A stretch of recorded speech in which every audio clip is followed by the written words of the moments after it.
Ladies and gentlemen, coming to the stage is MIKEKINGBIZ, the voice of RVA business media. At MIKEKINGBIZ, we celebrate the idea that business makes society better. On behalf of the whole MIKEKINGBIZ ecosystem, we say a big thank you. Ladies and gentlemen, welcome back on the Mike King here. Got my man Mark Bowen, Westchester Common thing there. How are you, sir? I'm doing well, Mike. Just peachy. Well, peachy. Speaking of peaches, ladies and gentlemen, the peach truck rolled into Westchester Commons. The line, people wanted the peaches. I asked the man, because I couldn't be there, how was the line? He's like, oh, it's pretty good. I see the line. People wanted peaches. Lots of people. A lot of people wanted a lot of peaches. So some did make their way to my house. They were hand delivered. Thank you, sir. Absolutely. Had to share the wealth. Yes. And you told me they were picked 2 days before. Yeah. Some of those peaches were picked the day before. So they came on the 29th and they were picked on the 28th. And then they came all the way from Georgia in a day. All I can say, ladies and gentlemen, is the peaches were amazing. A lot of things happening. Tell folks what you do. My name is Mark Bowen. I manage Westchester Commons, a little shopping center out on Midlothian Turnpike in 288. And as you say, everything is always going on. Everything is moving over there. I was just over. It's the energy there, not only new homes, the restaurants, the stores. Everything is moving. And you had a Westchester Commons music series as well, promoting and supporting nonprofits. Today's band is? It is the Josh Duncan Band. So we're going country. We're going country. We are going. And I was country before. Country was cool. That's how old I am, ladies and gentlemen. We both might be old enough. We got some milestones. Because the only person who knows when you say that they finished the line, you had to be there. Alrighty, so, and who's the nonprofit that you guys are? It is, so it's a new band with Josh Duncan Band, and then we have a new charity. So it's Chesterfield Education Foundation. And Gina was here with us last week or so, Yes. talking about all amazing things that they do there. Alrighty, give us an update. What's happening? You see, you made the banner. We had our electronic board, the Westchester Commons I see update. that. Yeah. Ladies and gentlemen, we spared no expense for this man right here. You only get the best when you come in. Well, we are under reconstruction outside. I saw that on the way in. Yes, But we and- made it here. I have my tool belt. Everything is safe. When Mike Okay, King, Tim. when Mike All right, King Tim. has a tool belt on, something is not going to go right. Well, all right, Tim. We'll As another reference to Exactly. throwback. Yes, the man who used to look over the fence. That's Wilson. Yeah. You? I was a big fan of Home Improvement. I can tell you are. That's how you're the most interesting in the whole world. So, all right, but we got to finish the peaches story. So you got an email from somebody big. You got it from the CEO or the chief of the brand. And a really nice thank you for hosting. And I mean, when the peach truck comes, I'm out there schlepping peaches too. And it's all about customer service and keeping the people happy. And I found out we are now a regular stop on the tour. So they'll definitely be back again next year. I will say they're the freshest peaches you can have because they were picked, and some were picked 2 days before, and some were even picked the day before. So you can't get better quality peaches anywhere. I guarantee it. And when they sit on your counter for 2 or 3 days to fully ripen, you can just lean over the sink, wash it, chomp right into it, and it is really, exactly really good. what we did. And those are a lot of the things that you do at Westchester Commons. It's the potato, it's all those things that are community centric. One of the reasons why you do the music series as well. A lot of things happening over at Westchester Commons. And we've, like I said, a lot of things. I just found out yesterday they've sold another townhome. So 71 townhomes have been sold. And 6 of those aren't even finished yet. The first phase is done. They have a model still available for sale because they're going to move the model to the new building, and that will complete that entire first phase. And the second phase is going to be along Main Street next to Napa Kitchen and the forthcoming restaurant that's across the street from that. And so that'll be an additional 42, and there still won't be done. They'll be growing more townhomes right out of the ground, just down from Skipwith Academy across the street from Gold. So it's about 112 total that will be built. And it's really 172. It's a community there, and that's what we like about going. You can do a number of things, all types of activities, stores, restaurants, all those things happening in Westchester Commons. So you want to live there, you can't wait. No, it'll be a loss. You're buying them before they're being built. That's when you know it's a hot property. Yeah. And even across the Watkins Center Parkway, there are townhomes that are going up. They're just zooming up faster, and you can't just see it from Watkins Center Parkway. You have to drive up in there, and some of those townhomes are just unbelievable. They are the highest residential in the Richmond metropolitan area. All things happening 288 and Midlothian Turnpike. Yes. Of course, we've got the concert series that is happening today. We're entering the second half. I was talking to several people, oh, you have more. And I was like, yeah, we do 10. And each of those do have a nonprofit. Today is Josh Duncan Band benefiting Chesterfield Education Foundation. It is 5:30 to 8:30 on Main Street, presented by The Edge at Westchester by Stylecraft, and also supported by Brown Distributing, James River Cellars, Brickhouse Diner, and Mix 98.1. So it's something we've done now 11 years. And it has done well for the shopping center, not only drawing traffic, but tying us into the community. The last couple nonprofits, Music Series Days were amazing. Ready RVA, I hear that was, and then Fatherhood Foundation. Yes, both of those did very, very well. The KOS band brought in over 2,000 people, which was a perfect storm. Great weather. They had a couple of big shows that had been canceled, and so with the popularity of the band and then the weather, Bridging RVA did very, very well. Including all of their donations, because they're allowed to ask for donations. We need to.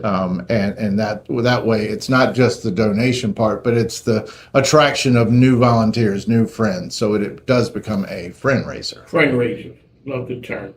I didn't coin that, but I have taken that and run with it for everything we do. That's what we're talking about. Mark Bowen, how can people get information about Westchester Commons? You can always find us on our website at shopwestchestercommons.com. You can find a directory of all of our stores on there and all the events that are going on. If you have leasing questions, you can contact us through that portal. And then, of course, you can find us on Facebook and Instagram. There you go. Mark Bowen is out there. Always amazing things happening over at Westchester Commons. What else you got, sir? Well, we have the Shoppers Perks card program. Can't forget that. And it is well over 3,500 people that have signed up. You get offers from 23 of our merchants. We do gift card drawings. In fact, we will do a gift card drawing tomorrow, which is August the 7th, right around noon, live on Facebook. So if you have not registered, you need to do so at shopwestchestercommons.com. Look for the Perks card tab, and we'll get you into that drawing. And only those people that are in the program will be eligible to win. You got to be in it to win it. That's what we're talking about, ladies and gentlemen. Mark Bowen, most interesting man in the world, out of Westchester Commons, doing some amazing things. We'll talk to you next week. Thanks. Now take care.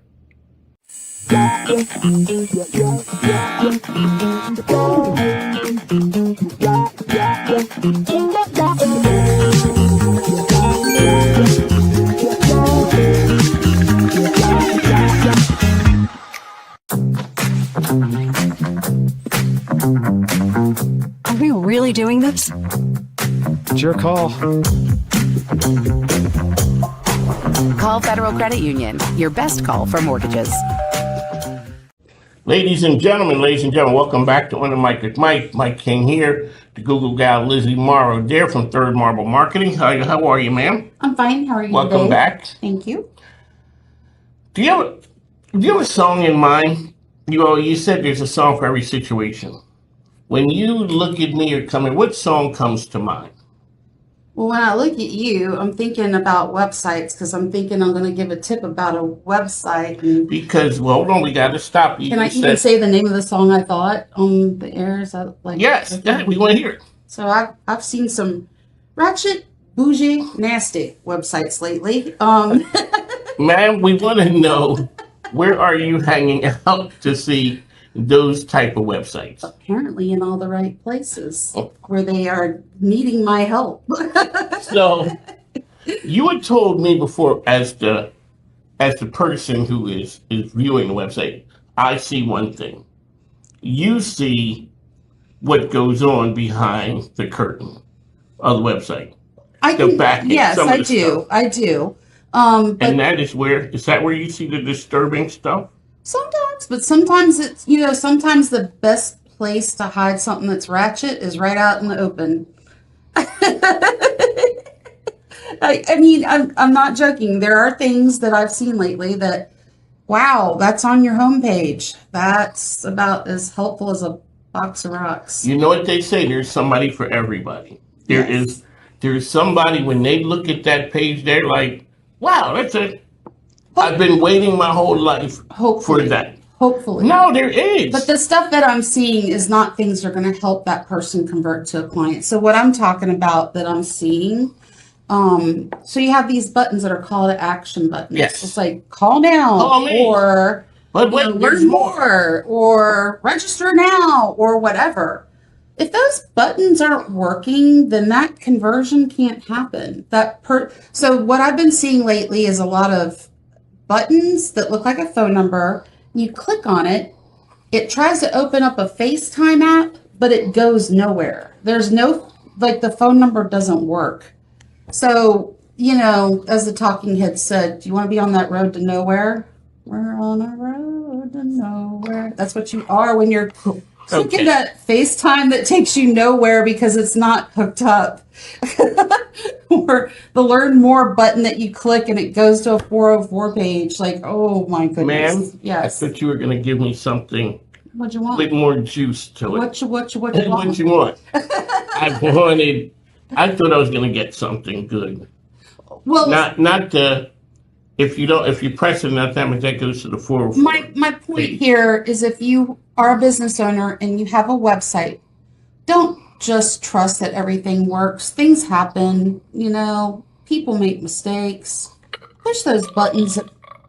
Ooh. That was not the right button. I was trying to get the button For what? of disappointment. What's the? I don't know you. Well, I've seen some crazy stuff. Ladies and gentlemen, Lizzie Morrow. Third Marble. Tell us about Third Marble, ma'am. Third Marble Marketing. We are a Google Premier Partner, which means we're in the top 3% for what we do, which is Google Ads, The creme de la creme. search engine optimization, and websites. You are the best of the best. It's not you saying it. That's Google saying it. That's Google saying it. Yep. And one of the other things you say is Chat GPT or AI is the rage right now. The rage. Yeah, a lot of people are talking about AI right now. And you say... I think AI can be valuable, but you have to be careful with it. And where does Claude and Chat and those guys get their information from a lot of times? Google. So if you don't have good SEO on your website, you're kind of, cutting yourself at the heels to have good AI SEO. So if you want to get found on AI, the beginning would be, just regular SEO and getting found on Google Maps. So there you go, Lizzie Morrow. Yeah. You're telling us, because you always come with tips of the day or words of wisdom. Yeah, check your call to action buttons on your website. You won't regret it. Hopefully they'll be fine, but if they aren't, then you're empowered to do something about it to get it fixed. Contact your website designer and have them fix it. Or call you. Or call me if you want a new website. I'm happy to do that too. That's for sure. So Lizzie Morrow out there making dreams come true, ma'am. So you had said that the rage now is AI. Everything is AI, whether it's Claude or ChatGPT, Right. or any of those. But the foundation to that Yeah, there's certain things you don't want to do with AI though. You don't want to build a website with AI. I mean, that can happen, but is it good for Google? No. Don't write your content with AI. You can use AI for inspiration, but the content needs to be your own written words. So if you have writer's block, go to it, get it to help you unblock your writer's block, but make sure it's in your words, not AI's. And Chat and Claude and AI are grabbing a lot of things that they see in Google. They're scraping Google constantly for data information. And you guys are the Google experts. Yeah. And you give us information and tips on things to help you get seen. I've turned into the big fan of the accept or reject button. I don't look at the same anymore. Oh, yeah, consent management and the cookie banner. Yes. Yeah, you need that. It's a compliance issue now. You need to have that in place to protect your business, protect yourself. And also it makes your prospects, people visiting your website visitors, it makes them feel more safe and secure visiting your website. What you told me is, because I had thought that it was a problem. No, it's a good thing, actually. It is a good protects your privacy as a consumer. That's why you come in every week and talk to us about that right there. Because I thought it was a problem. You're saying it helps people see exactly what you have and what you have to offer, as opposed to I'm just sort of. I mean, if somebody doesn't accept those things and they bounce off your website, chances are they weren't serious to begin with. So on the business owner side of it, it's positive. It kind of works as a filter, like who's serious about working with you. Lizzie Morrow. One thing, how can people reach you out there? www.thirdmarblemarketing.com. It's the word third. You like that? What? The word third. The word is third. I could be a song composer. Yes, you could be. Can we talk about Alignable real quick? I was putting out there how they could reach it, and then we were going to, because instead of back to school, we do have August. We do. But we do have September. Back to. Well, like the kids are going back to school. We're going back to business. We're going back to business. How are we doing that? Gentlemen, we're going back to business.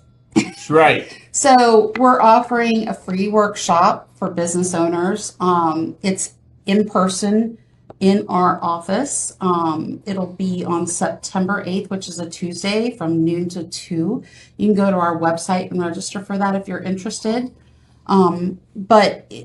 Basically, we're going to spend time teaching you how to optimize your Google business profile to the max so that you can get the best results from it. Google actually rewards you for engaging with that profile. And if you do it on a regular basis, you can get some free leads from it. So it's definitely worthwhile to attend and learn how you can get more leads from Google. There's no sales pitch. It's just a workshop for business owners. Just bring your desktop in. You've been. I know. Just bring your desktop in. Mm-hmm. And there'll be somebody else. Maybe not your desktop. Bring your laptop. Bring your laptop and make sure you can log into your Google business profile, because I'll have my SEO team there, and they're there to assist with any, on-the-spot questions you have while we're doing the workshop. It's also a good opportunity for some B2B networking, because everybody there is a business owner. So bring some cards. Feel free. It's a lunch and learn style event. So bring your lunch and a drink or whatever, and come enjoy and come learn. It is taught to you by the best of the best. That's who you guys are. That is Third Marble. There's no cost to it. You're in a room of people who can explain why is this, why is that. I didn't think all those things can be taken care of. You also let us know about the importance of everything matching, as well as being up to date. Correct. There you go. Correct. That's Lizzie Morrow. Now, so we tackled September, but now we're going back to August. Let's rewind for a minute. Rewind and back it up. All right. Back it up. Okay, so we're in August. Yeah. The biggest networking party of the summer. Yep. Addo Tools. Addo Tools on The Forest real- Hill Avenue. The OG. The OG O'Tools. Not the other one. Nothing's wrong with the other one, but you're going to meet us there. Yes, Forest Hill Avenue from 4 to 6:30.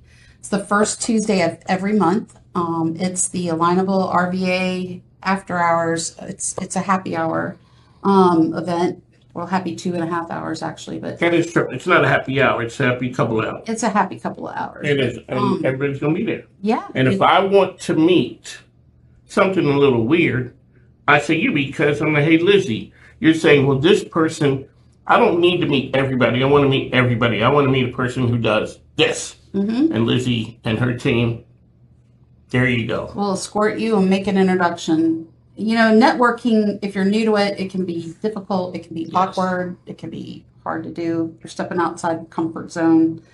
Just tell us who you're looking to meet, and, you know, we can find that kind of business owner there and get a conversation started. There you go, Lizzie Morrow. And get there. You will also be able to take a picture of the magic board. Yep. Explain the magic board to us, ma'am. So it's basically a Who's Here Tonight board, and we you stick your business card up on it, and at the end of the night, we ask everybody who's attended to take a picture of the board so they have everybody's contact information and can reach out and connect after with the event. So that's basically it. We're all about getting people connected with each other in that room. B2B connections are so important. And O2 folks take care of us. Oh my gosh, They're they're the best. wonderful. They're the best. They take great care of us. I love what they do for us. O-Tools, the OG O-Tools with the old school magic board. With the old school magic. The magic board. It is something where you don't have to run around. Let me get your card. Let me get your card. I wonder who was here. Put your card up. Take a picture. Now you know. You got everybody's info in one little snapshot. There you go. That is good. All right, Lizzie. So today, recapping. Making sure that your Google profile page. Did I call it the right thing? Yeah, well, there's the Google Business Profile page. We can optimize that with you on Yes. September 8th. We also have the Alignable event coming up in the first Tuesday of August. Yes. And then check the buttons, the call to action buttons on your website. The one that you were so Make disturbed sure, about. make sure they're doing what they're supposed to do. And if they're not, you know, then you need to get some help with that and get that fixed. Because that is a definite way to lose business. Yeah, I mean, if I can't follow through with what you're telling me to do to reach you, then I'm going to bounce and go to the next person, you know, next person's business on the list there. So yeah, it's very important. It is very important. Lizzie Morrow, our Google expert, along with Third Marble, the top 3%, is it? Yep, top 3% in the world. That's a lot of people. And the world's pretty big place. Yeah, I know. That's I just feel something. like flames are shooting out my fingertips when I say we're in the top 3%. It's pretty cool. It's definitely a feather in our hat. That's the music that they offer there, Third Marble. The September 8th event is going to be good. I've been there. There's a lot of questions that you have that they have the answer to. Yep, and we're willing to help. Get there, get signed. Can they sign? How can they sign up? They go to the website, and if you go to the About Us page, you'll see complimentary workshops underneath that. And then you click on that, you can see all the upcoming dates we have for these workshops. And we have another one the following week. It's about DIY SEO and also what you need to have on your website to make it convert your website visitors to your clients. So Because okay, so if you're not compliant, what we talking about right now with the banner, it could be costly. it can be.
Richmond's premier business radio platform. Judging how you judge it, say we going corporate. Nah, we just corner boys with the corner office. You at the cap table, what the split is. Not that cap table, boy, we live this. Promoting how business can make the community better. No one does it better than MIKEKINGBIZ. On the mic with Mike. Check it out. Ladies and gentlemen, welcome back to On the Mic with Mike, the premier business program in the area. I'm your host, Mike King. We're coming to you live from the MIKEKINGBIZ Call Federal Credit Union Media Center, powered by Icon Real Estate Group. We're here. Yes, you can follow us on the social platforms. On the Mic with Mike, 10 a.m. to 12 p.m. LinkedIn, Facebook, Instagram, as well as YouTube, as well as ESPN Richmond, Saturday, 6 to 7 a.m.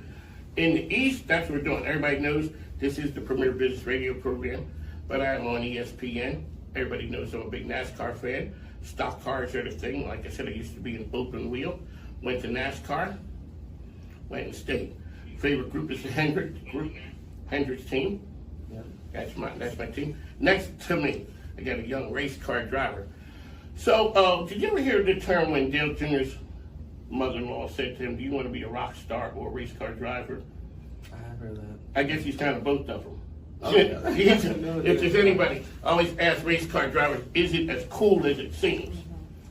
I think it is on the outside perspective, but when you actually learn it and you're actually in it, it doesn't seem like it. But like I said, on the outside scale, I would say it is. All right. Tell us who you are, the driver of the 25. Tell us who you are, sir.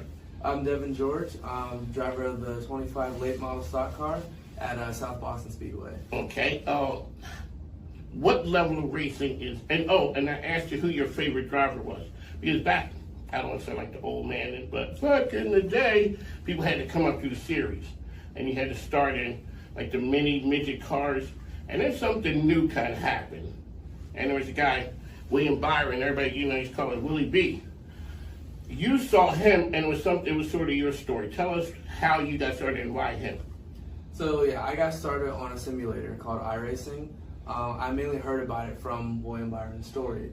I was looking at his articles and saw how he got started with the simulator and then moving up from there. So I did the same thing. I followed that, looked at how to get into it. So I did sim racing for a few years, got good at it, and wanted to look at how to get into real life racing, and was just constantly reading his article to learn about legend cars, then to learn about late models, and it's just been going up the ladder since then. So, favorite track that you've been to?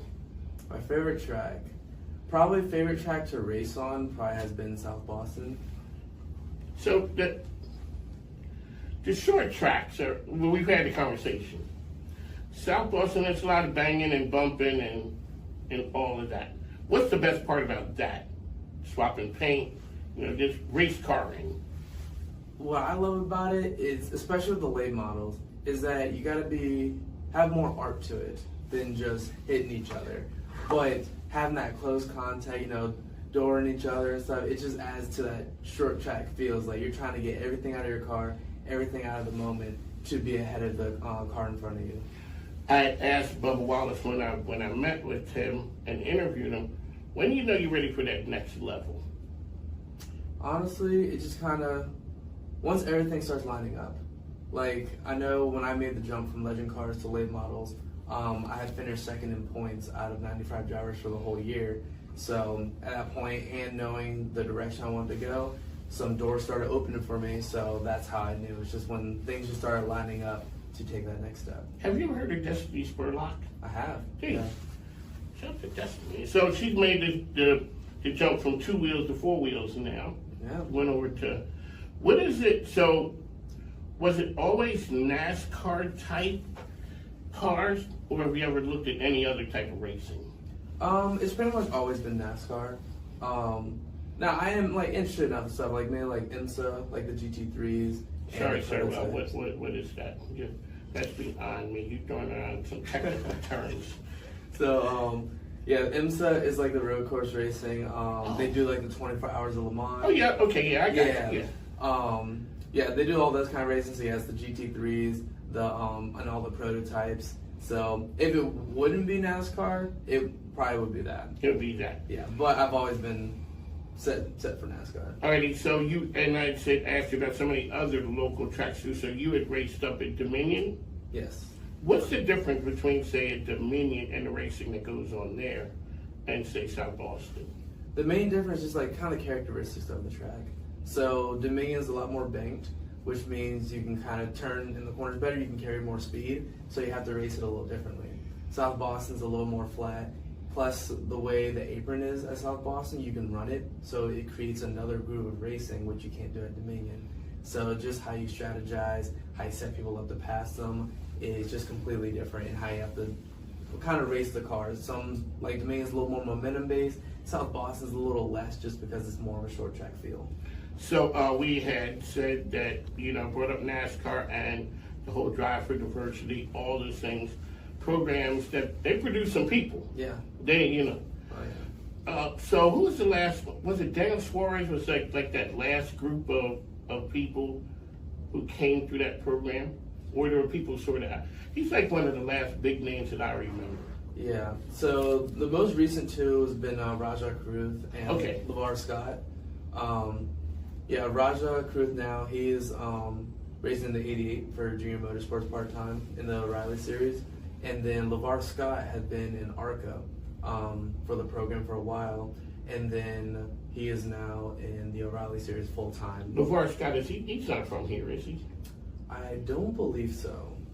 So I asked Bubba, that interview that I sent to you, what was it like, when he was out there doing his thing, and then all of a sudden you see like the Rajah Caruth. I used to watch him when he was in the truck series, and just wondering when he was going to get his shot. And Junior gave him a shot. Yeah. So what's the shot for you? So all of a sudden the phone rings, and then all of a sudden here you go. What would be that person? Like what group would it be? Honestly, probably Dale Jr. with Junior Motorsports, because they just they started a late model team. I'd say probably a year or two ago.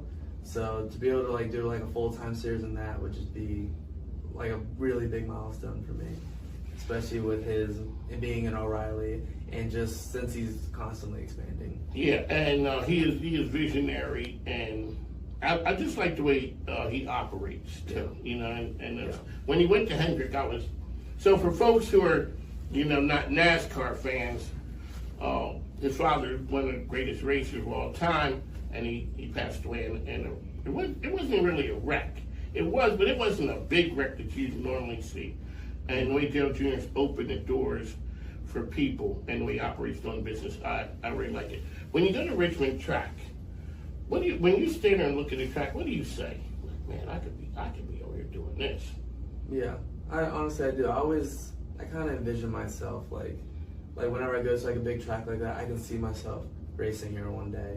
Especially Richmond Raceway, it's so iconic for me because that was the first NASCAR race I ever went to when they came on my birthday back in elementary school. Wow, I bet that was something. It was pretty cool. I bet that was. So, are you going to the race this year? Oh yeah, yep, I'll be there. I'll be there. We're gonna be there together. Oh, yeah. See. All right. So, how can people help your team out? So I saw you came here with your financier, otherwise known as Dad. That's the way things go. There's a joke they heard in NASCAR that says, how do you get to $5 million? You start with 10. And that's the way you do it. Yeah. It is a labor of love. Now and before you used to ride up and you pull up and not many kids look like you around the scene. And I used to be looking at a person and saying, oh wow, I know that guy. Now people are looking at you like that. What does that feel like? Honestly, I really like it because just being a role model for others, and I'm glad that I can inspire the younger generation who want to get into it but don't know how. So I just want to be that role model for everyone else. There you go. How can we follow you on the social platforms? I'm on Instagram at DevinGeorge_25. Also got my YouTube with Devin George Racing. I got some of my real life races on there, my simulator stuff, and I'll be doing some Twitch streams as well occasionally. When you went from simulators to the actual thing, how different was that? Honestly, it wasn't that different. I've heard some people have had struggles like adapting the two, because simulator you feel everything through your hands, but in real life you feel everything through your body and pretty much almost nothing through your hands. So that's the main difference. But when I first got in the car, which it was the Legend car at Langley Speedway, I just kind of translated everything I learned from the sim about car control and throttle inputs, brake inputs, and then just kind of adapted to the rest, like the nature of a real car. And I was able to do well my first time out. There you go, Devin, George. So, folks, hold on a second. Got a technical question here. So, the road courses. There used to be a time when there were people who weren't that good, or, you know, the regular racers would go to road course and they didn't do well.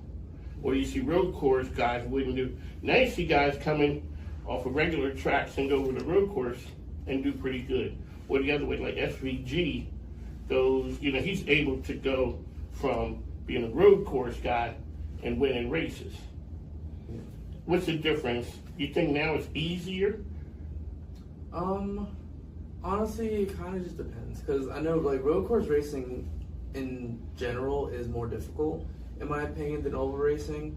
That's why you'll see like the SVGs just in like Connor Zillich just come dominate the road course and being able to do good. Exactly, on an oval course. Yeah, because it's easier to adapt it, because there's more involved with road course racing, that it'll make it easier to do oval racing versus the opposite. Because oval racing, you don't really have to shift that much, like doing the downshifts and stuff, and also you're only turning left and not right, and it's a different animal. So learning road course first and then going to oval, that's what kind of makes it easier. There you go. Business side of what's the hardest part on the business side of learning and all the things that you have to do?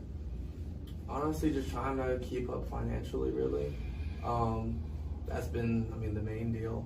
Just because, as the years go on, with how racing is just getting more and more and more expensive. Like Legend cars, the makers of it's called NX, and it's supposed to stand for inexpensive, and it's not anymore.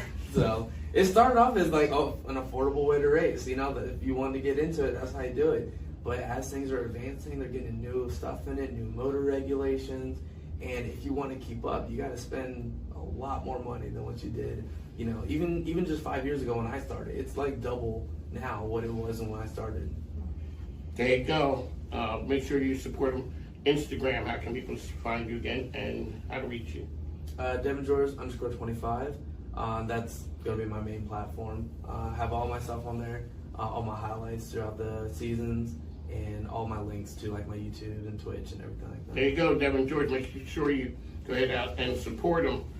One of the things is because it ain't free, that's for sure. This is the night that 10 years, 15, 20 years, you're going to be looking back and saying, I was here. There's an inflection point happening in technology. We get to lead it, and we get to lead it right here in Richmond. We must prepare existing worker students and communities to be able to use AI so that no one is left behind. The real story isn't AI itself. The real story is what AI makes possible. AI is the new keyboard. It's the new mouse. It's not the answer, it's the instrument. And the more people we hand that instrument to, the more possibilities we turn into realities. People want to be together when you're making a difference. How can we make Richmond, make the region, and in part, all of Virginia, the most AI ready? A lot of people ask me, do we just want to be the Silicon Valley of the East Coast? The quote everybody keeps on having me re-ask is, no, my mission is for Silicon Valley to be the Richmond of the West Coast.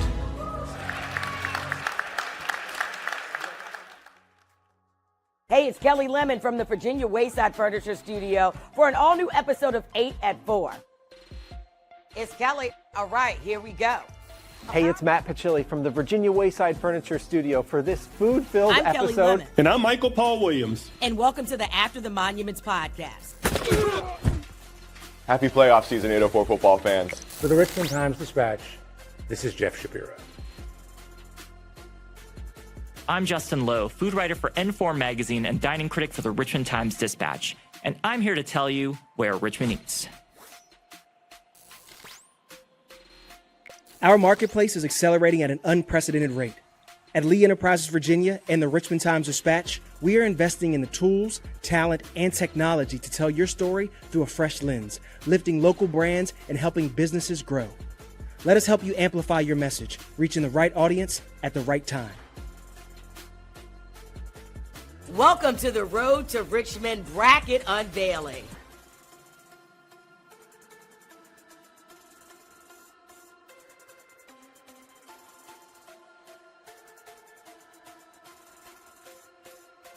Let me take this down. Right.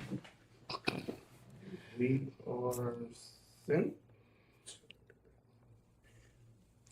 Ladies and gentlemen, Mike King here with celebrated attorney, Mr. Donald G. We're at the firm, his firm with his name on it.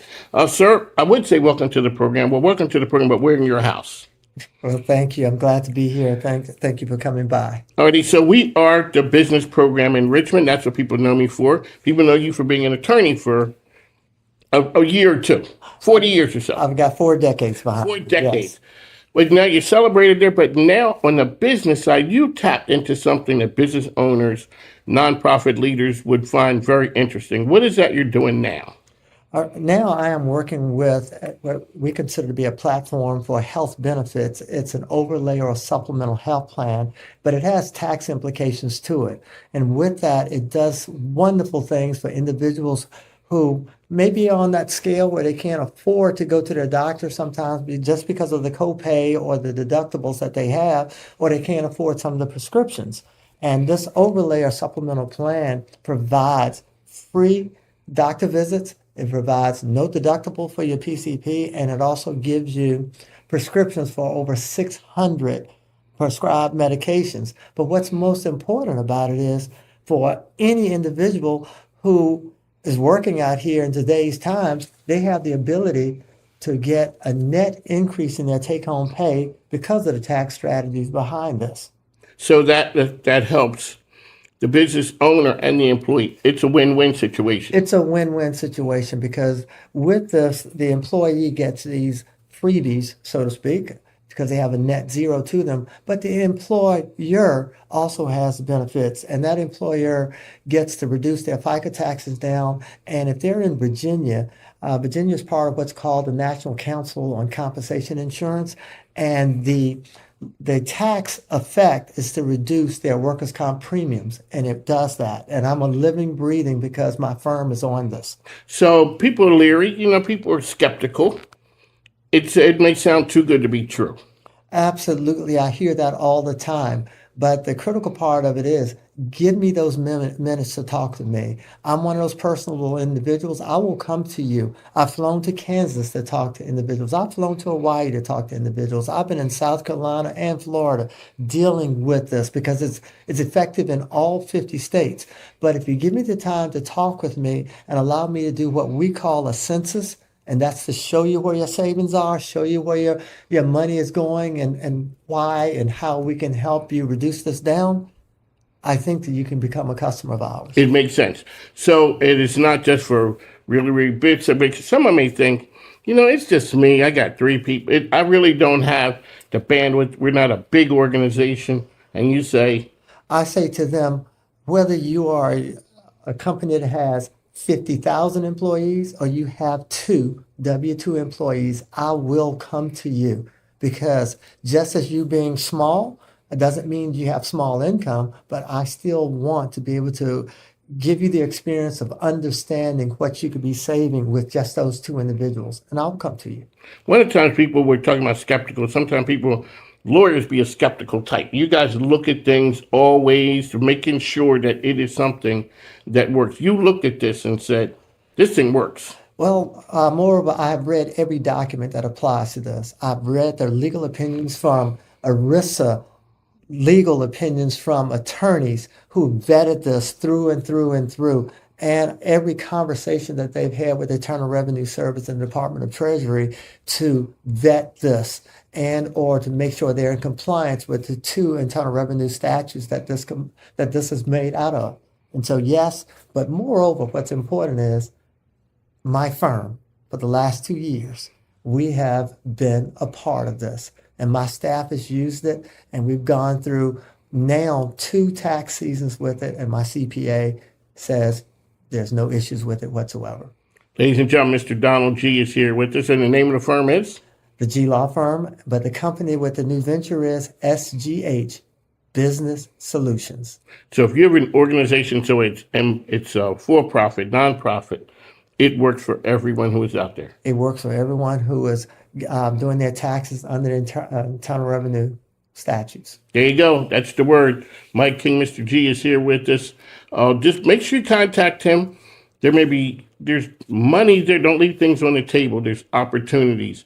You can reach out to the man right here. If it's something you want a question, reach out to me. I will get you to the man. Mike King, ESPN Richmond, MIKEKINGBIZ Media, the platform. We'll talk to you soon. Thanks. Now, take care. Thank you. Thank you, sir. Welcome to the Monica Rao Show.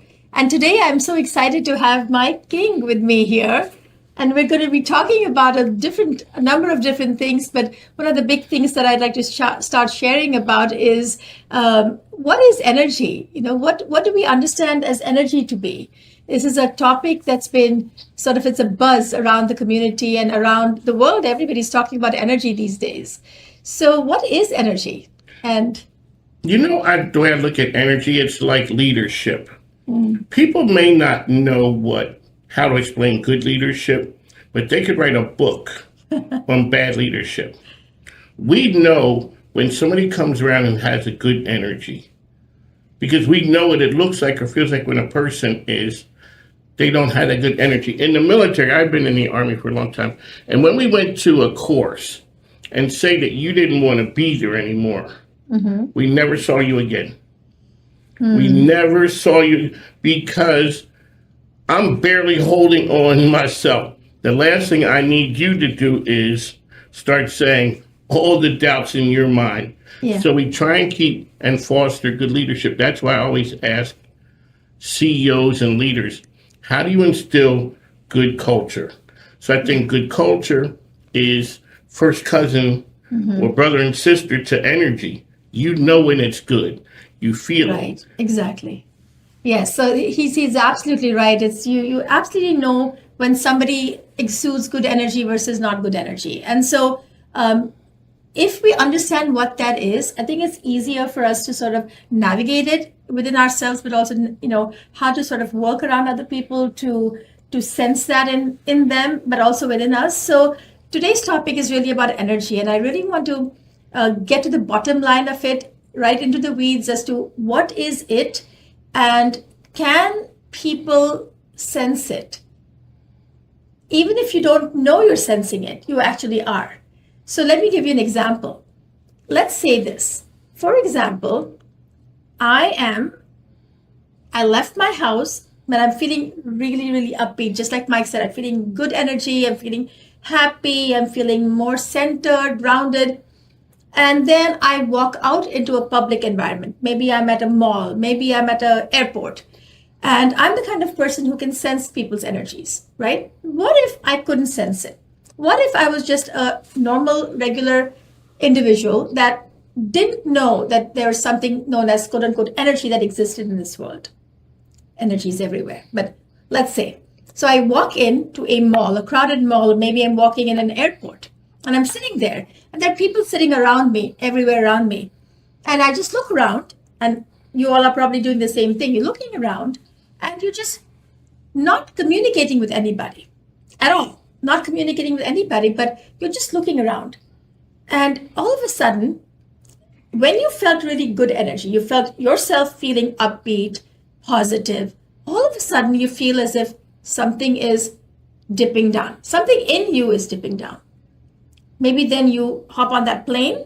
Maybe you go to your home or you're visiting someplace else, a hotel or something, and you're with somebody else. And all of a sudden, when you felt good 3-4 hours ago, now you're starting to feel as if your energy is dipping down. You're feeling very exhausted, tired, maybe even a little erratic. Maybe you feel irritated about life or everything in general. What just happened? Matter of a few hours, perhaps, but what just happened? Why is it that you feel great one moment and the next minute, or maybe 3 hours later, suddenly you feel just very low, You feel upset, you feel tired. Why? Okay, ma'am, here we go. Why? If you're an extrovert, Mm-hmm. you have high energy when you leave, you go into an environment, you're feeding off of people, you could continue with that high, good energy, possibly. Okay. If you're an introvert, Mm-hmm. you're leaving home on a high. The more human interaction you have, your battery starts to drain. Yes, and maybe you might not feel the same way because we're peopling so much, and that's me. So that the battery goes down. The battery may be constant in the car. Mm-hmm. It's going to be a great, yes, Mike, you're doing good, brother. Yes. Then all of a sudden, you go to a luncheon. Uh-huh. You can fool people. It's not fooling people, but you can do it. Yes, yes. The price that you pay is in the car after. After, right.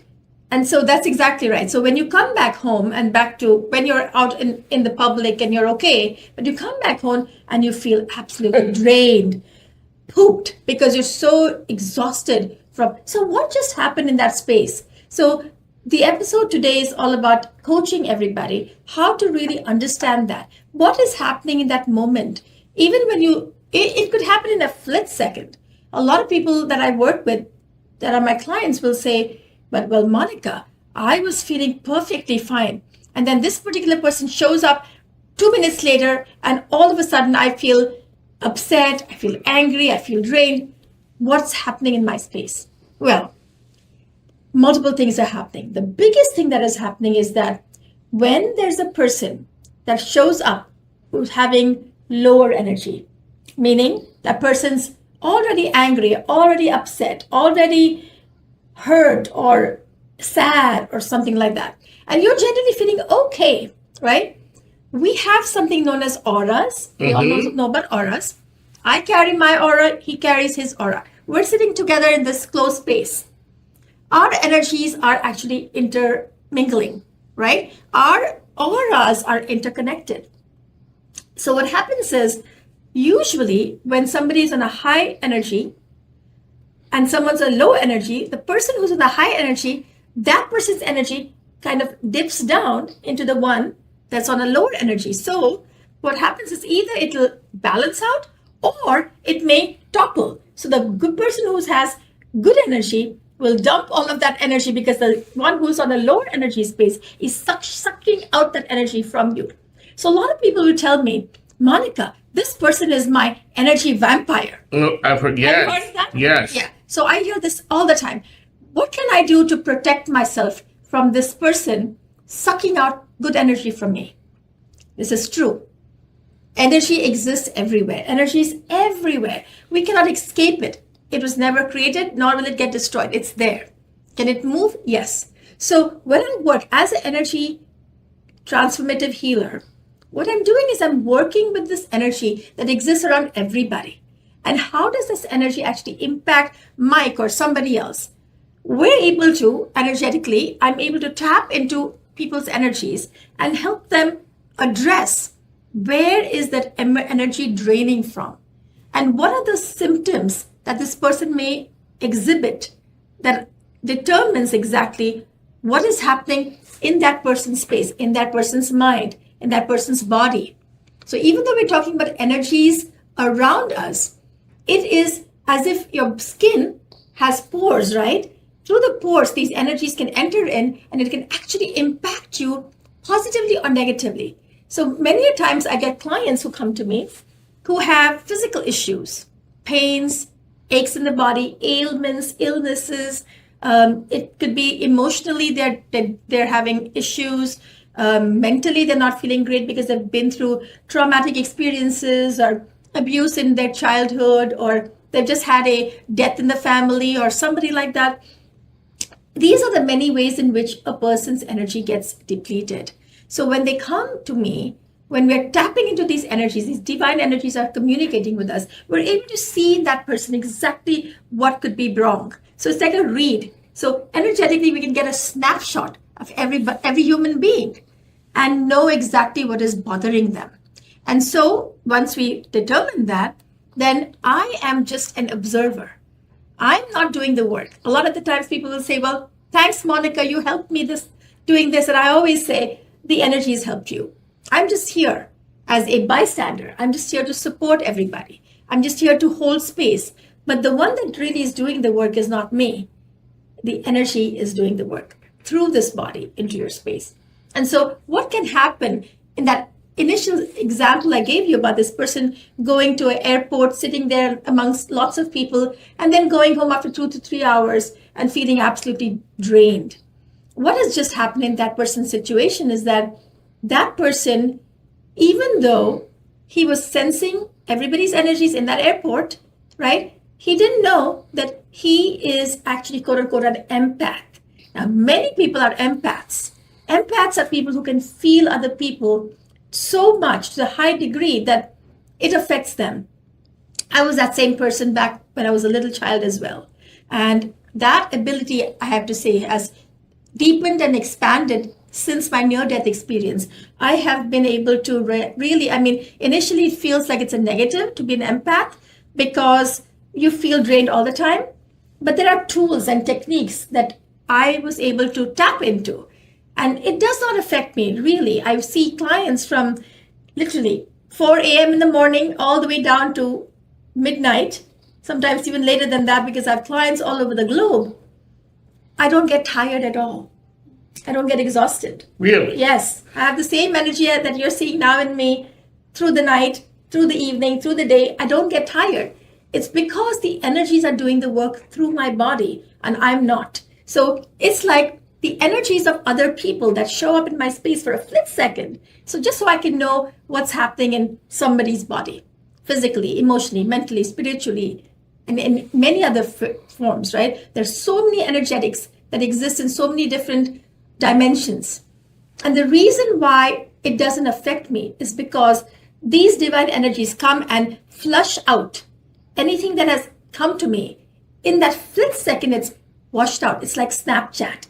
You know Snapchat? Yes. You all know Snapchat? We can send text message. I can send a text message to Mike, and within a day, it's gone. He doesn't have that message anymore. So this is very similar to the energies that work with me, is that when I'm working with a client for that split second, I'm feeling it. But next second, whoosh, it just comes and it's gone. So I'm cleaned out. I'm cleansed. That's how it doesn't affect me. And we had that conversation a little bit ago, because one of my famous lines is, who takes care of the caregiver? Yes. Because the caregiver doesn't know when to stop. Exactly. Because yeah. Other people get it and hear something and it stays with them. You're saying is I wanted to know how to get a negative energy insurance policy because when a person's coming and you know where their energy level is, people would need a way to safeguard themselves against that. Right. But you're saying because you're channeling it, you hear, you deal, you do whatever you're going to do, and then it moves on through you. Correct. That's correct. You were just the vessel that made it happen. Thank you. You were not the... I'm not the doer of the work. And I never take credit ever. If you talk to any of my clients and they'll send me big, long emails or letters, thanking me for what I've done for them. And I tell them, please thank the energies because I didn't do anything. I'm just there to I'm the observer. I'm observing it as it's happening. I'm aware of what's happening to you. And I know what's going on in you because I get being fed that information, right? But I'm not the doer of the work. So it's so nice to not have that identity and to just be in service of the divine. And that's, I see myself like that. In service. Of the work. In service like of the that. divine, yeah. I'm not doing the work. And I feel that deeply. And many people will tell me, oh, you're so humble. And it's nice of you to say that. But I'm like, no, I'm not being humble. It seems that way because through a human mind and a human eye, it looks like that. But when you're actually living in service, how could that be? How could you be doing that? How could you also claim credit, right? I don't claim credit. And I'm just grateful that I'm able to be in the space to offer that support to each one of you. Because as I said earlier, everybody, even Mike, every human being has this ability to tap into this divine wisdom, this divine intelligence that exists. And we are never alone. So many times I'll get clients who tell me, growing up, I didn't have my parents around to support me. They were there, but they were so busy being, parenting, or they were doing their own things. They're building their own careers. We were left to our own devices. We were left by ourselves. You can relate to that. It's not because they didn't love you or they didn't love you, Mike, or anybody else. It's mainly because they were dealing with their own lives. They were figuring themselves out. So here you are as a child hoping that your parents should be there for you, right? But not everybody has that ability to, the parents don't have the ability to be that source of support for kids. And so when that happens, right? When I see those clients, the same people who had that experience now are older, maybe they're in their 50s, 60s, and they regret that they didn't have that growing up. And they feel all alone, and they come to me, they say, I'm so alone, there's nobody for me. And I tell them, that's not the truth. You feel this way because we always look at a human being to provide something for us. But if we can shift that awareness from that to, I'm never alone, divine energies, the universe, God, whatever you might call it, divine intelligence is there for everybody, every human being. Every human being, every plant, every animal, every living being, every sentient being here on this living planet is receiving this energy. Everybody receives these energies. They don't know that they are. Okay. And so here is what we're here to tell you. Energies are here to tell you, each one, you are never alone. You are not alone. And the sooner you recognize this, the easier your life will become. Even if you've never, ever, ever, ever experienced any support, unconditional love from anybody. Remember, you do not have to receive it from somebody. It comes, it's already there. Alrighty, ma'am. 2 questions come out of that. One, yes, I was Mr. Skeptical. I was that person for a very long time. The way you put it right then, which is it flows through you, is people always wonder, like, the caregiver will not stop. Yeah. And that's something, so you're saying because it goes through you, every instance, every circumstance, bad thing that happens that does not stick to Monica. It is that, and then you move on. You move on maybe to the next person or to the next situation. What's it like when you meet a spiritual twin? Like you sit with the person who gets it. Is it like you guys are just like, you found a sister or a brother out there who gets it? Because most of the people walking around, like, some are like me who kind of get it now, but it took them time. Mm-hmm. There are people who looked at this and says, Monica's talking a whole bunch of mumbo jumbo. And so when you sit with somebody who gets it, what's that feeling like? Oh, that's a beautiful question. And yes, I have been so blessed to be around all kinds of people. A lot of people that work with me are either mental health counselors or they're also healers, and they have learned it from somebody, right? It's either Reiki or pranic healing or quantum touch or something like that. I've been around these people. And the first question, just exactly what Mike has asked me, they've asked me this question. Well, you see clients and patients back to back to back. Aren't you taking a gap in between these clients? And the answer is no, I don't. And one person actually asked me this question multiple times. Why don't you take a pause and cleanse yourself and do this? Because in their modalities that they learned, like Reiki or pranic healing or something like that, they have to go to a separate room and they throw like salt water to sort of cleanse themselves, or they do something. And when I told them, why would I do this? And they said, well, how do you protect yourself? And I asked them, protect myself from what? Because I don't feel I need to be protected, right? Because this is a construct of the human mind to think that we need to be protected, that we are always in a state of threat, but we're not. So when you are, feeling that energy, the energy is protecting each one. And we really, really connect and sync up to that energy. Why do we need to be protected by somebody or through something? So when I told these ladies and men who asked me these questions, I said, I don't have to do this because I'm not the one who does the work. And it was like an aha moment to these people. The doer of the work isn't Monica. I'm not. It's Mike. You sort of gave me some information. I had to do the work. Is that right? Well, the truth of the matter is when we are helping other people, and when I'm actually helping somebody, and I'm seeing these clients, too many of them in a particular day, when one of the people that worked with me one time, she was a client, but she's also a healer herself, and she understood what I was saying, which was that aha moment for her, which was, oh, you are not the doer of the work. Because she does the work, because when she learned it from somebody, those modalities teach you that you are the one that is doing the work. Whereas because I channel, I don't do the work.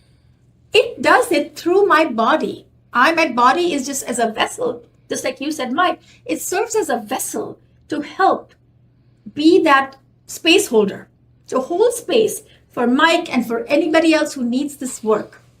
And therefore, I don't get drained. And therefore, the energies are protecting me and supporting me. I don't use the word protect usually, but the energies are taking care of me. Just like back to your question, is it who takes care of the caregiver, right? So in my case, I'm blessed that the divine is that, superior caregiver, not me. I'm not the caregiver of somebody, even though I am in the physical context, because you see me as a human being. But you see, there's so many layers beyond this physical body, which we work on with clients about how do we really work through life beyond the physical incarnation, the physical manifestation that we all experience. It's very confusing, but please ask questions.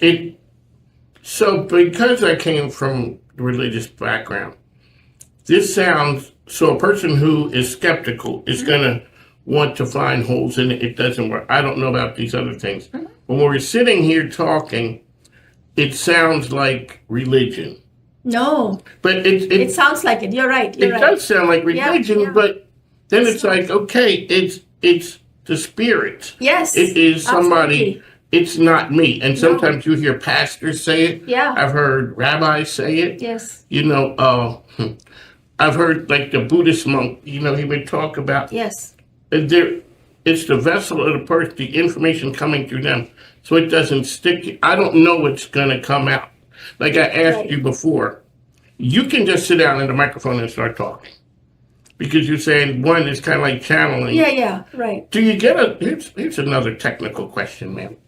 Is there a start and end to the channeling? Okay, well, you're out there making dinner or you're doing something and all of a sudden something hits you. Mm-hmm. What do? Can you put that on pause and that's good. I'll come back to that at 7 when I'm done?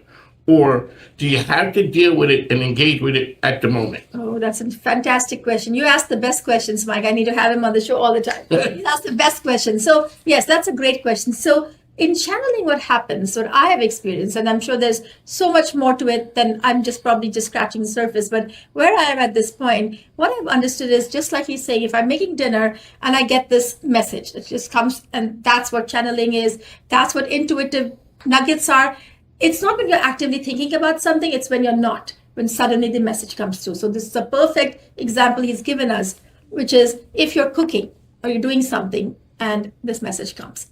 What happens in my case is if it comes in the way it's coming in, one of two ways. I can either drop what I'm doing and do what I've been asked to do, or as you said, I press the pause and I just say, I can't do this right now, but I'm going to finish this cooking because my husband has to take off somewhere or my son has to go somewhere and I've got to make this meal so that he can eat it and go.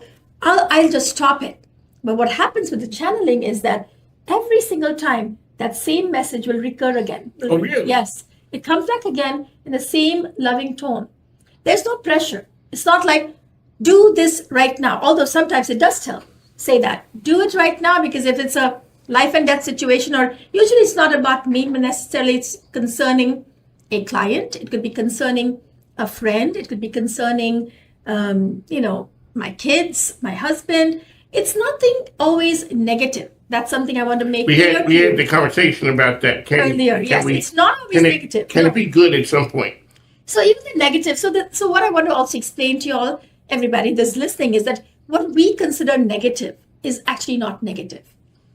Make sense? Yes. Because it may appear negative in this very moment, but few days down the road, you'll see that what had to have changed was for your better. It's always for your better. The divine is here always to support each one.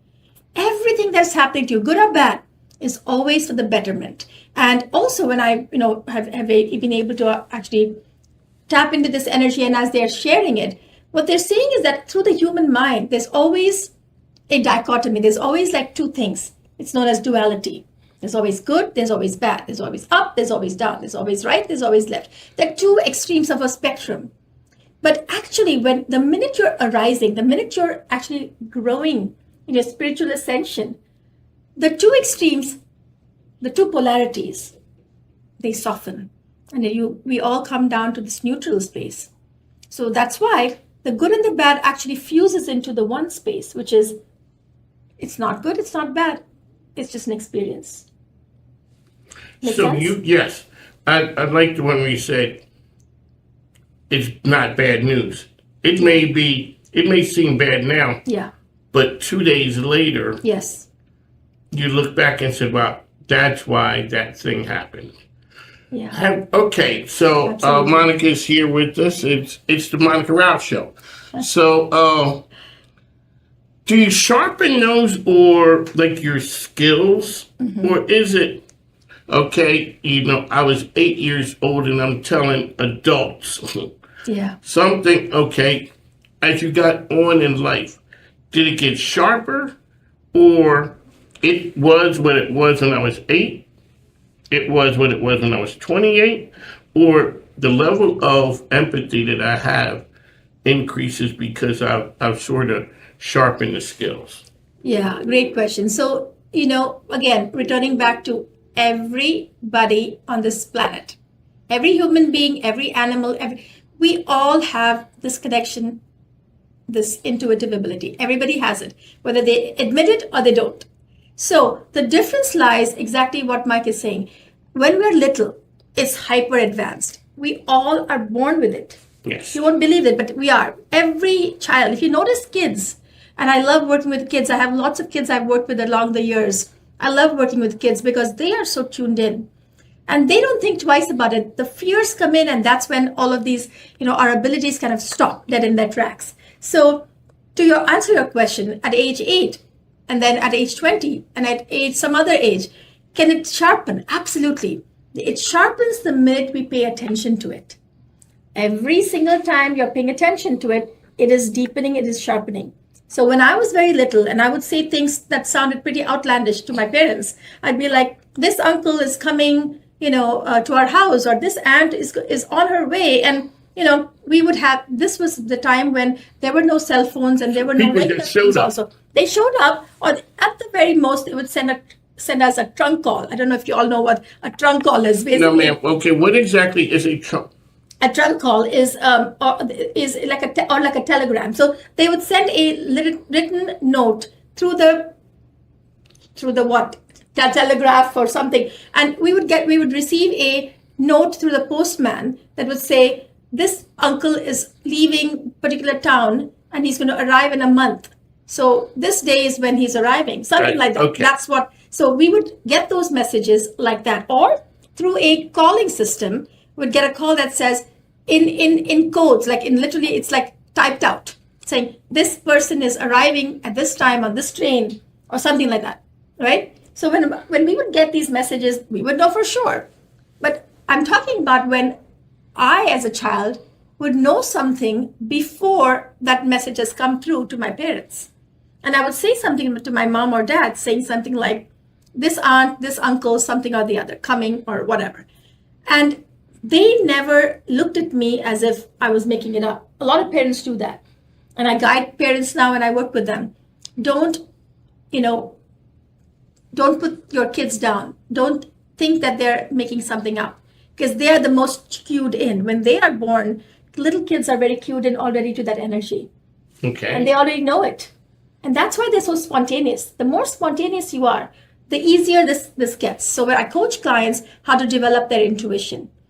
And through our work together, they are becoming more intuitive. And it's very helpful to be able to do that. So yes, to answer back your question is, does it deepen? Yes, but only and only if you pay attention to it and you allow yourself to go into those spaces, even when there is no proof, simply on faith, simply on trust. And I think that's what developed for me as a child, faith and trust and deep belief. And so now when I work with my clients, I'm always coaching them. Let go of the need to know. Let go of the need to control an outcome. Let go so you can let in. Let go so you can let God in. Okay, Monica is here with us. We're going to put on the Coach Monica hat now. What's it like when a person does come in kind of skeptical? You've seen them. Yes, you know, absolutely. somebody maybe told me I need to go talk to Monica Rao. I got some issues. Mm-hmm. And then you start with them.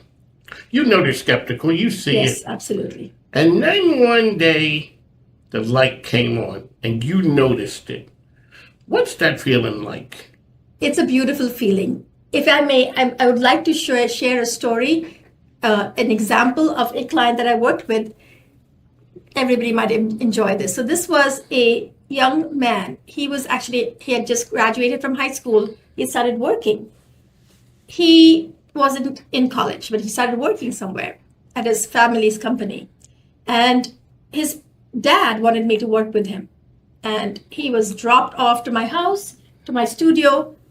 And I remember when he came the first time, he was this big guy, football player, very strong and, serious. And he'd come to me twice a week. His father would drop him off to my place twice a week. And the first month, it was just me speaking, channeling. He'd lie down, I'd zap energies into him.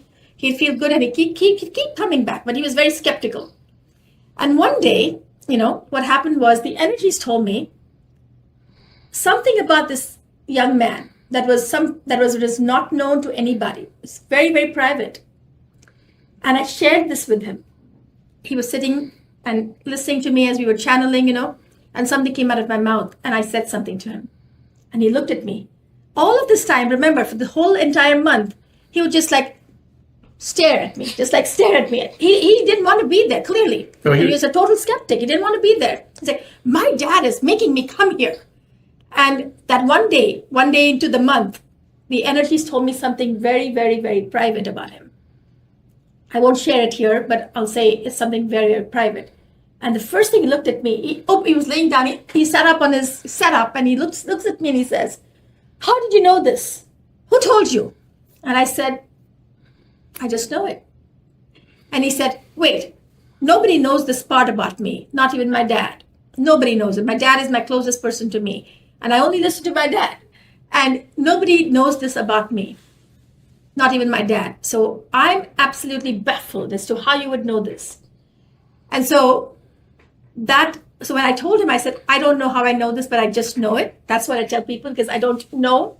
I really don't know how I know something. I just know something about somebody. I just don't know how, because I'm not analyzing it. I'm not thinking in my mind. It just shows up, right? So that's what comes out of it. It's unfiltered, raw and unfiltered that comes out of my mouth. And so that was when it was a turning point for him. So he would come in and he would just go sit down. So after that moment, what he said to me is, he said, as he was getting up to leave at the end of that session, he asked me, could I give you a hug? That's a long way from It's a long way from somebody who's just so stiffened and tightened and, didn't want to budge, very skeptical. He gave me this biggest hug, and every single time after that he came, he'd walk into the door and I'd be completely engulfed in his affection and love, because then later, as we kept moving along our sessions together, he started becoming more intuitive himself, because, as we let go of the things we're carrying with us, this is the part of the energy work that is less understood, is what happens in an energy session, particularly the kind of work that I'm doing with the channeling, is through the energies, what is in each one of you that is not needed, redundant and old, that begins to come out. So that it's all about, I I oftentimes describe it as a peeling of an onion. Take an onion, take a cross section of an onion, and you look at the one side of it and you see the core in the center, and you see all these tightly wound skin around it.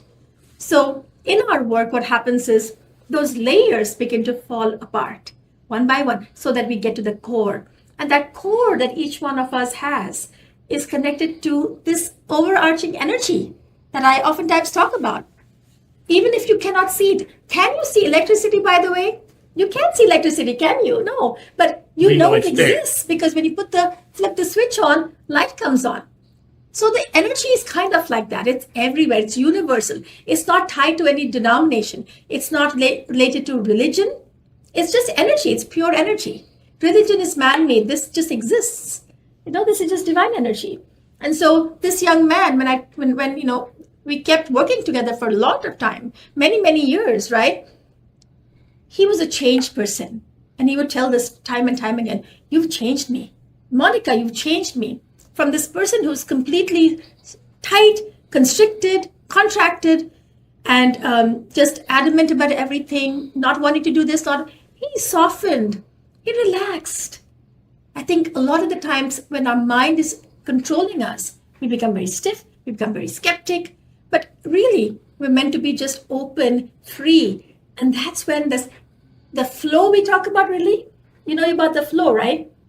We talk about flow all the time. Yes. We talk about, is she in the flow? Is he in the flow? Are you in the zone? He's in the zone. What is that? What is that flow? What is that zone? That zone is something that I'm talking about right now. It's really about being in that absolute free flow, being in the freedom, being in the liberated space. When we are skeptical, when we are tight, when we are like always judging, think about it as being contracting. Think about it as being tight. But the free that you are, the more free you are, that flow comes. We just move. It's like water, right? So if you see water in a river and there are these boulders there are these rocks there, pebbles and rocks there, what does water do? It doesn't stop, does it? It finds a way to go through. We need to be like that. We need to be like that water that keeps flowing. Monica Rao, this is the Monica Rao Show. Madam, you are a lady of the world. You see a lot. You go a lot of places. How, and I ask younger people, I ask people sometimes about, like, is it easier, are people more open-minded as when they're younger as opposed to, like, when people talk about therapy and learning things? When I was younger, I went to, and being from up north, everything is tight. It's budgeted, everything has to sync up, and you don't just go, you be the best. And because that's how I grew up, that's what I know. I went to California and I saw something different. I saw holistic living. I see all that. I didn't see that again until, and that was me. Yeah. I found that. Then we go to a college town that isn't, it's like light pollution where you can't see because of the buildings. Right. A college town is and it's Penn State, so there's nothing around it for 100 miles. Wow. All it is younger people believing the world could be a better place. Wow. Challenging Beautiful. thought. And I'm like, wow, it took me 25 years to get to another place that had been like that. When you travel around the world, how does America seem open-minded, wise, to understand when you're talking about challenging things? Yeah, that's. Thank you for asking that question. Yes, so when we look at the entire world, right, I feel like where we are at this, it's like a precipice. Where we are at this junction where the world is seeing a shift in its own energy within the earth itself, but also within each of us. So whether we like it or not, whether we believe in it or not, we're in that throes of the shift that is occurring right now. And so when I travel around the globe, right, I'm seeing that America is sort of, it's hard to describe it because there are pockets of places and pockets of people who are ready for that next jump. And there are others that are not so ready yet. The skeptics and the people who are just sort of sitting on the sidelines and waiting and watching and they're trying to see if, should I even jump into this? Should I not? But then there are some that are very much gung-ho about it. Yes, we're ready. We're ready because we know that the world that has been moving in the way that it has been moving is just not working for us. Something is happening. There's a lot of, we can see this happening right now, can we not? Like a lot of wars and a lot of, just fighting and all of these things. And we wonder, so on one hand, we're seeing the shift moving into a higher growth space. But why is America dealing with all of these things? So much of this is, not to bring any politics into it, but just looking at everything, there's a lot of negativity that's coming out. And I tell all my clients is that this negativity that you're seeing in our own country, but also worldwide, is really because of this transitionary phase. We're shifting from one way of being to another way of being. And in that process, all the negativity is kind of falling out, and it's just like erupting. It's like volcanic eruptions. So you will see this for a little bit of time, I think. But America is also, dealing with it on a bigger scale as well, because the world is also, it's all mixing up, right? It's not that America is separate and the world is separate. I think at one point we're all sort of coming together. The geographic distances that oftentimes we think about, and maybe back in 50 years ago or so, it was a big deal. Now, with so much of travel, I think we're coming closer together, and it's coming, The world has gotten smaller. Smaller, exactly. There used to be a time when a person being from Philadelphia, and we went to Florida. That was kind of a big deal. Yes. It's like going somewhere, yeah. Go to California. I went to Alaska. That was like, okay, it's around. When you hear somebody now, younger people like, oh yeah, I'm going to like Bali for the weekend. Mm-hmm. Excuse me? Or a person says, hey, I moved to Vietnam. I lived there for 3 months and I'm going to move there.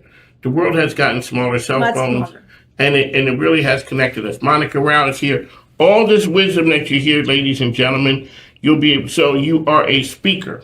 Yes. You are a speaker. You have your own clients. I do one-on-one healing sessions. I'm a speaker. I also work with groups. I get hired differently to speak at large events, and maybe even at companies. Different companies will have me come in and work with their employees, because everybody's stressed these days. Aren't we all stressed? Yeah. We're all stressed. So stress, and there are lots of people who are caregivers, who are caring for other people, and how can they do their work without them being drained? So I work with those types of people as well. People who are going through grief, who lost a loved one, I'll work with them. Kids, as we talked about, I love working with kids as well. Kids have, the kids are dealing with their own challenges, peer pressure from schooling, or, there's so many other things. Maybe they have this gift, maybe they have this ability and they don't know what to do with it. So I work with others to sort of help that gift come out, because we all have abilities of varying degrees. And how do we really expose that out? How do we let it out? People who are dealing with creative blocks, so writers, dancers, artists, I work with them as well, because we can see, energies can see the blocks in them, and we're able to sort of slowly, unravel that and let the flow begin again. It's all about the alignment. It's all about alignment. It's all about being in the flow. And so how do we get people into that space and really helping them, connect and embrace their abilities? They have amazing abilities. Everybody, as we have been created, each one has been created with some unusual ability. And most people have no idea that they have this ability, because they're working with, this is a discussion we'll have along these next many, many weeks. But how does one really shift out of that understanding that, the old ways of being, thinking, feeling is not working anymore? So are we ready to make that jump? Are we ready to make that flip, the switch, pivot? And the pivoting is now where it is. So yes, working with one-on-one clients, working in groups. I can also create smaller groups. If you have family members, we have family reunions coming together, and you want to do something fun with each other, I work with them, with you all like that. Speaking, I'm also an artist, so sometimes I infuse healing and art together in workshops and retreats as well. What else? That's a lot. That's a lot. Thank you. So that's all the things I've been doing, and there's always, and I also share my intuitive abilities with different people in different contexts I've worked with other people where they've hired me in their organization to hire other people, because intuitively I can feel things about various people. And so, yeah, I mean, there are many ways in which I can, help you all. Also working with CEOs, that's a big part of what I do, is I work with CEOs and help them when they're faced with big problems in their companies, in their businesses, and they're looking at several different options and they don't know which one to select. When they come and they say, tell me, these are the things I'm looking at, what do you think I should do? Boom, comes the answer, and tell them, and they'll go and do it, and they say, oh my gosh, it was amazing. So things like that. I mean, intuitively I can see, feel, sense things. And so, yeah, I do a lot of other things. Monica Rao, it has been a pleasure. Okay, ma'am, how can people reach you? The best way to reach me is on my website. It's graphoria.com. Graphoria is a marrying of two words, graph from graphics, phoria from euphoria. So when they marry together, graph because I'm an artist, graphics, and phoria because I had the near-death experience, and in the out-of-the-body state, I was completely freed of pain and any illness, and everything vanished. So thank you. So you can reach me at graphoria@graphoria.com or Monica_Rao@yahoo.com. It is a pleasure Thank having you. the one and only Monica Rao on the premier business network in Central Virginia. We're going to tap into some of that. It's behind every businessman, businesswoman, artist, whatever it is, there's that person. There's a person, and sometimes that person got issues. We have some issues that we need to address or want to address. We're going to have some burning questions here, ladies and gentlemen, like when you're having sessions, we've seen people when they lay down, and they're like the clock is, or they're sitting back to back, or they're sitting this way. Inquiring minds want to know, what's a session with Monica look like? You're going to have to tune in next week. On the mic with Mike King, Monica Rao. We'll talk to you soon, folks. Thanks now. Thank you. Take care. The new campus at Bryan Stratton College strengthens relationships with our employers because it strengthens our talent pipeline within Chesterfield County. Employers gain access to well-prepared graduates ready to contribute to the workforce in the county. We are so excited that with the YMCA and Bryan Stratton College that we've got the opportunity to support student learning. It is so wonderful to have this new campus here in the Richmond and Chesterfield area. There is accessibility to connect the business community alongside of the campus. So for the student, it really provides a well-rounded experience, because I think there's the opportunity to grow and to be able to grow the offerings at the campus. We are so fortunate. Our employer and community partners recognize that by working with Bryan Stratton College, they're helping to train their future employees. The space really reflects what our employers are telling us that they need from our graduates. Employers impact our curriculum, they impact our clinical sites and internships. They are a partner with us as we educate our students. I think from the perspective of keeping the campus with a regional focus, so in Chesterfield, serving and pulling from the Richmond community as well. Our entire region is focused on workforce development. We are focused on helping people reach their highest potential, and the education pipeline to the workforce development pipeline is absolutely critical. So the access to the classes, the experiences, it's an amazing campus that support education and provide more access to opportunity and grow the partnerships because of the new location. I am so proud that Bryan Stratton College, its graduates, its students, and its associates get to positively impact the Chesterfield-Richmond community. When I'm out and about and I see our graduates at work celebrating the profession that they studied with us, I just can't tell you what that means to me.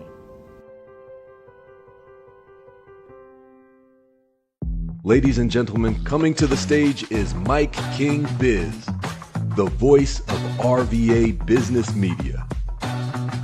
At MIKEKINGBIZ, we celebrate the idea that business makes society better.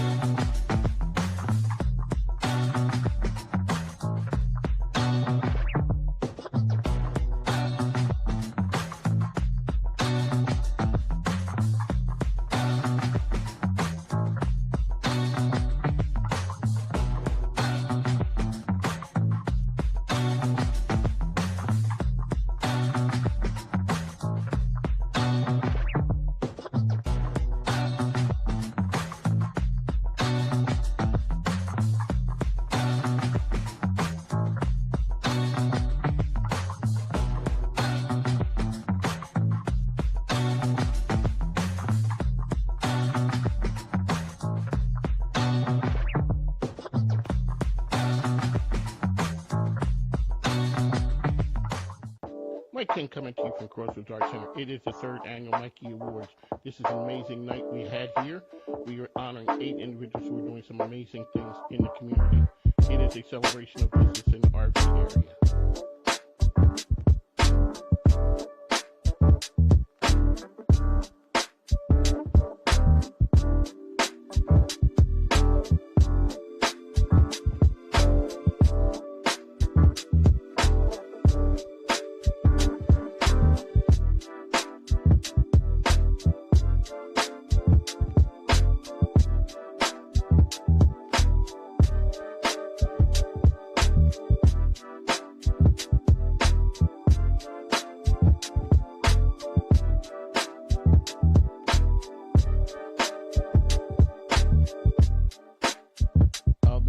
Evolved into something of a community staple. The great thing about the 3rd annual Mikey Awards is it's an evolution. What we do is we honor folks who mostly everyone knows, and then we honor the unspoken, the unsung heroes. Business helping society be better, that's what the Mikeys are about.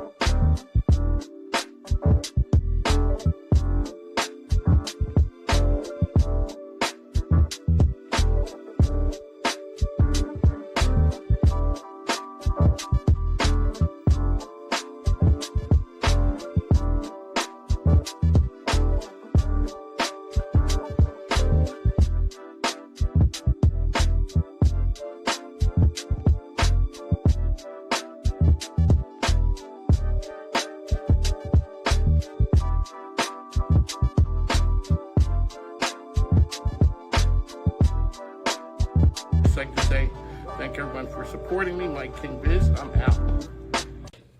MIKEKINGBIZ, the premier business media brand covering and connecting Central Virginia. It's home to MIKEKINGBIZ Radio, producing on the Mic with Mike RVA, which airs on ESPN Richmond 106.1 FM and worldwide on IBGR.network. Follow MIKEKINGBIZ for the best business-ish content in RVA, the master connector, and connections equal currency. MIKEKINGBIZ.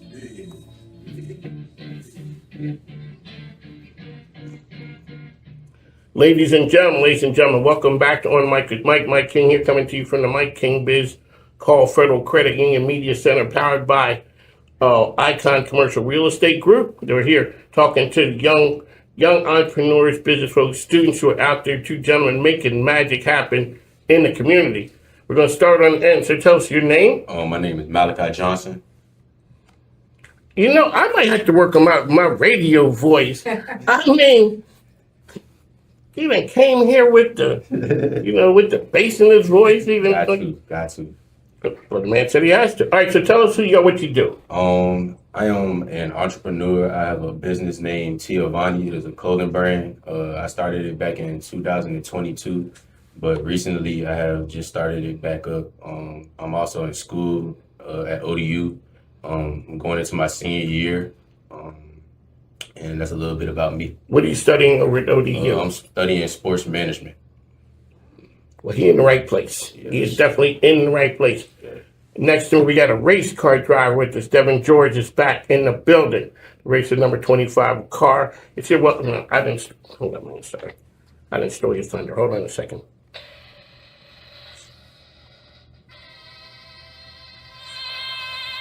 We spare no expense around. No, really, we do, because we ain't got the money. So we would get real sound effects. Devin George, tell us who you are, sir. I'm Devin George. I'm driver of the number 25 late model stock car at South Boston Speedway. Alrighty, so you guys are both young entrepreneurs. What are the streets saying about entrepreneurship right now, and how it affects business? Devin, we'll start with you. Honestly,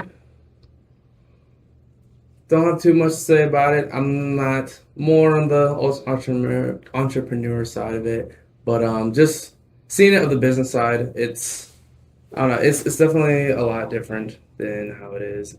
But as I managed it through the years, it's been definitely a journey for sure. So what we see is whatever day you're reaching, Saturday night, Sunday afternoon, we just see that 2 hours, that 3 hours. a lot more goes into that. One, on the practice, also on the business side of it. Like you had said, it does take a lot to keep it going. So, how long have you had your clothing brand? About 4 years. Okay. When did you know, okay, yeah, I got this thing right here, that you're doing pretty good with it? I still don't think I've had that moment yet. Like, I'm very humble. So it takes a lot for me to be proud of myself. Okay. So like, it's baby steps that I'm taking, that little accomplishments that makes me proud, but the end goal is when I have that vision, like, okay. Gotcha. So you're from Richmond? Yes. What high school did you go to? Highland Springs. Okay, so you're Highland Springs. You're going to go to ODU. I go to ODU. You do. And when you first made the choice to go there, were you kind of nervous? Like you didn't know how it was going to be? And then you get on campus, you're like, man, I could do this. How long did that take? Not too long, actually. I went there with a couple of my friends, so, we kind of got comfortable with campus together. So, it kind of made it easier to meet people and get to classes easier. It just made everything a lot easier. How do young people stay focused now?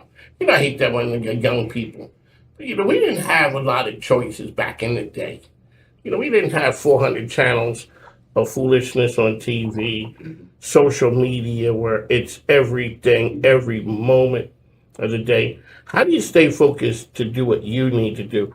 You on the school entrepreneur side and you on the racing side. Talk about that for me. You just stay around the people that has the same mindset as you, that has the same goals and the same mindsets to complete the same thing that you're trying to do in life. So it will make it easier because y'all trying to do it together. Yeah, and I would say partly with that, of course, also like trying to make it fun as well.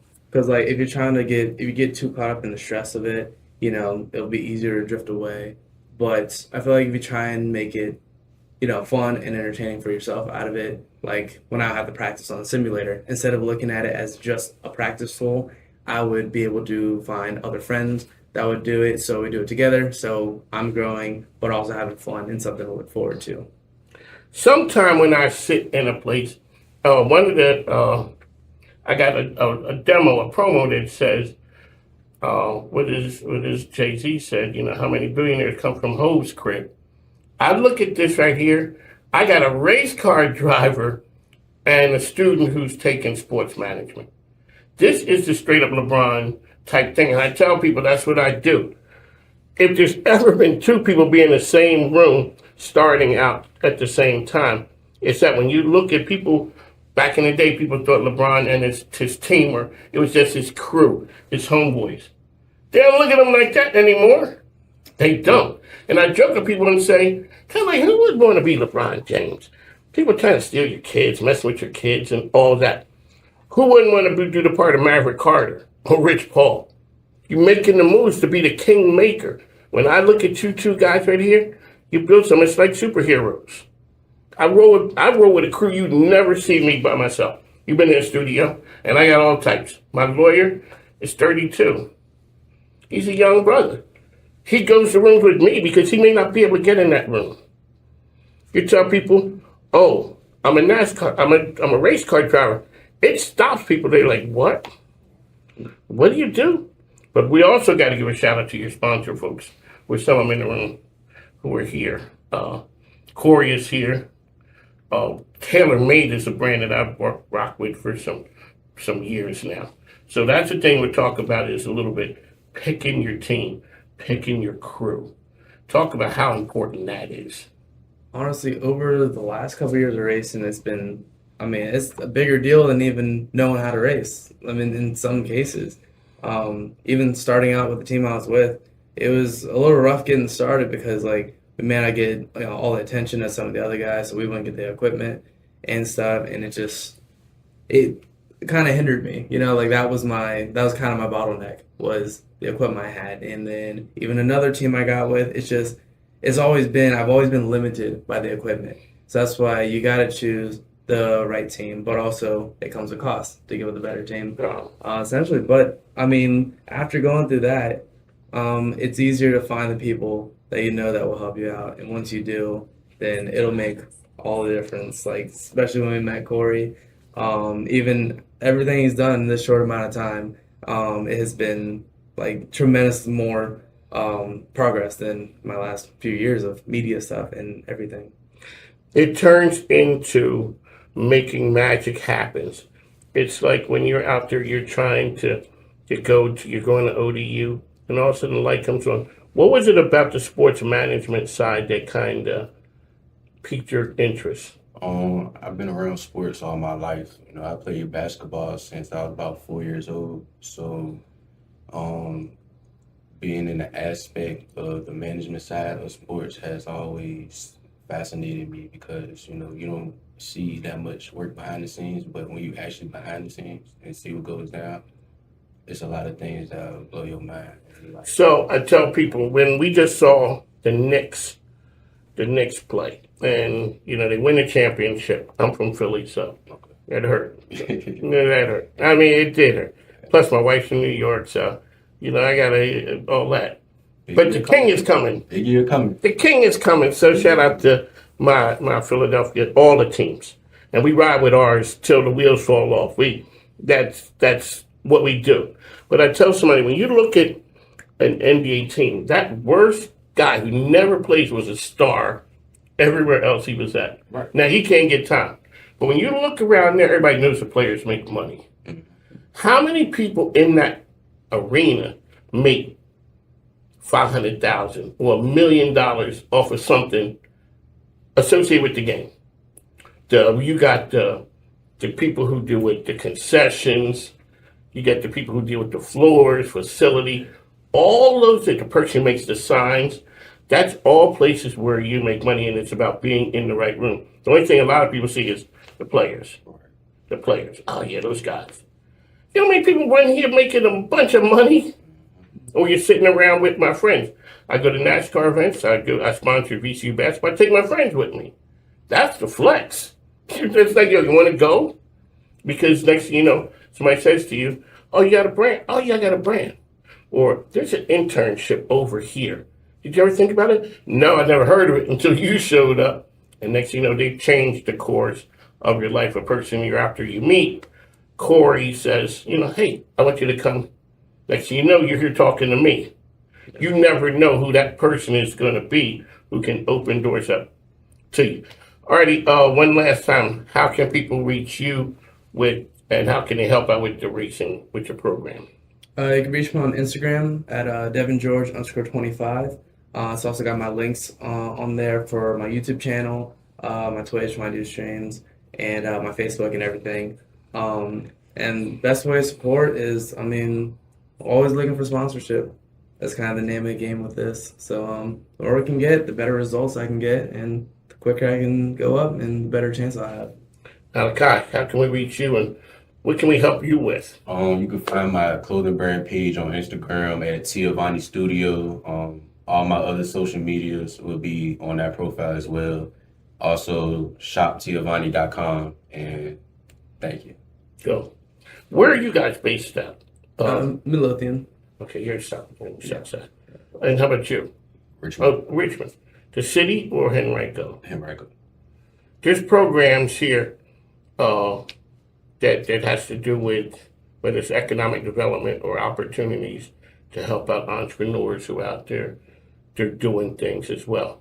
One of the things we're doing is I sponsor the Chesterfield Chamber luncheons.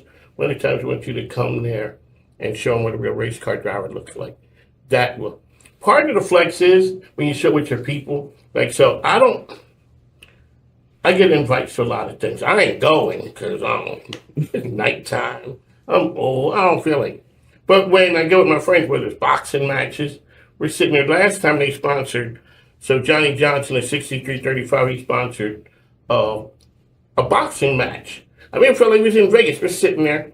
The one guy punched the up. No, I had 10 of my friends. I did feel like a baller. I did. I was just like sitting there with my friends. The one guy punches the other guy in the stomach. and all of a sudden the guy starts throwing up. Everybody's yelling, ew! I mean, we are right there at the, at the ring. We got our tables there. I ain't never been to a fight in Vegas. Felt like it right there. But everybody comes with it. That's like, we got it on film. Everybody's jumping up, yay! It's putting your friends in position to win. Because you never know who that person is going to be. Just say, I like what you're doing, boom. Let's go do this thing. That's what we're doing. All right, these guys got to go. They ain't hanging out with me all day. I got an entrepreneur, a race car driver. One last time, how do you get the inspiration for your brand? I just wanted to be different. Back then when I started this brand, it wasn't too many people having clothing brands, and I just wanted to sell something different than other people. Have you ever dealt with Global Connections? Have you ever dealt with those guys? Zay and I haven't dealt with them, but I've heard of them. There's a couple other groups out there. Young entrepreneurs making magic happen. On the mic, Mike, you got to go.